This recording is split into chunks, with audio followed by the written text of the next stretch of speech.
படிச்சு படிச்சு போர் அடிக்குது, ஏதாச்சும் ஒரு கதை சொல்லுங்கப்பா. கதையா? சரிம்மா. சொல்லுங்க.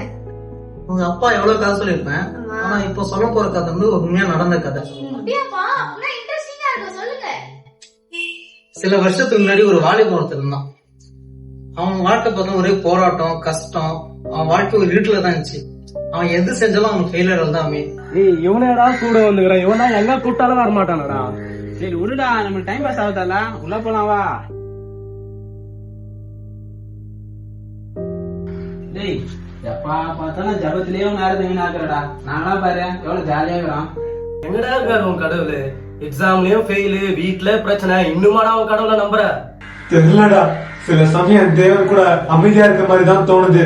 நான் ரொம்ப பலவீனமா இருக்கேன்டா, நான் ரொம்ப சோர்ந்து போயிட்டேன்டா. டேய் வாடா போலாம். ஆண்டவரே, ஏன்பா எனக்கு மட்டும் இப்படி நடக்குது? என்னால முடியலப்பா. நான் காத்திருந்து காத்திருந்து ரொம்ப சோர்ந்து போயிட்டேன். இனிமேல் என்னால காத்திருக்க முடியலப்பா. பல முறை இளையவர்கள் பலவீனப்படுகிறார்கள், நம்பிக்கையை இழக்கிறார்கள், இயேசுவை விட்டு விடுவோம் என்று நினைக்கிறார்கள். ஆனால் வேதாகமம் சொல்லுகிறது, கர்த்தருக்காக காத்திருப்பவர்கள் பலத்தை புதுப்பித்துக் கொள்வார்கள். தம்பி, நீ பேசினதெல்லாம் கேட்டேன். உன் நம்பிக்கையை விடாத. உன் தேவன் உன்னை மறக்கல. நீ எப்படி காத்து இருக்கணும்ன்றத அவர் கத்துக் கொடுக்கிறாரு. ஐயா, நான் ரொம்ப பலவீனமா இருக்கேங்க ஐயா. இந்த வாழ்க்கை ஓட்டத்தை எப்படி வாழறதுன்னு எனக்கு சுத்தமா தெரியலங்க ஐயா.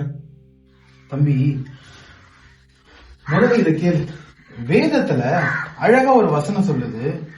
ஏசாயா 40:31 இங்க பாரு.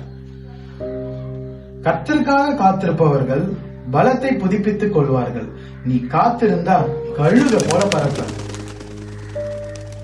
நீ இவ்வளவு நாள் விசுவாசத்தோட காத்திருந்த, இன்னும் ஆழமா காத்திரு. வா ஜெபிக்கலாம்.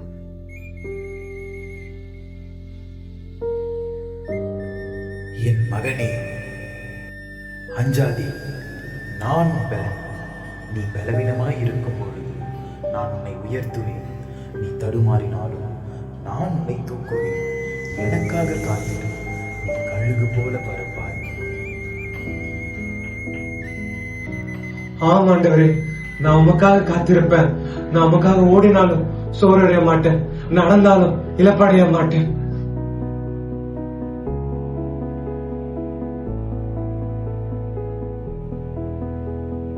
டேய் சைமன், என்னடா நீ சும்மா வீட்டு விட்டு வெளியில வந்துட்டு இருக்க? என்னடா ஆச்சு உனக்கு? என் பலன் கர்த்தரிடத்துல இருந்து வந்தது. இனிமேட்டு எதுவா இருந்தாலும் நான் அவரை மட்டும்தான் நம்புவேன். இளைஞர்களே, நீங்கள் எப்படிப்பட்ட சிரமத்தையும் சந்தித்தாலும் விடாதீர்கள். கர்த்தருக்காக காத்திருங்கள். அவர் உங்களின் பலத்தை புதுப்பிப்பார்.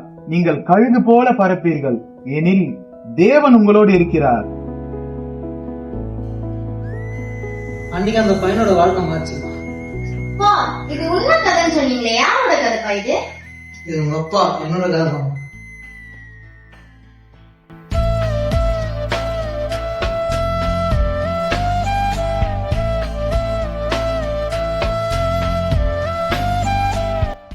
சகோதர சகோதரியே, உங்களுடைய வாழ்விலும் அநேக தோல்விகளை சந்தித்திருக்கலாம்.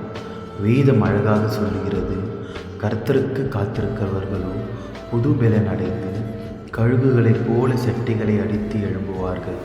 அவர்கள் ஓடினாலும் இளைப்படையார்கள், நடந்தாலும் சோர்ந்து போகார்கள்.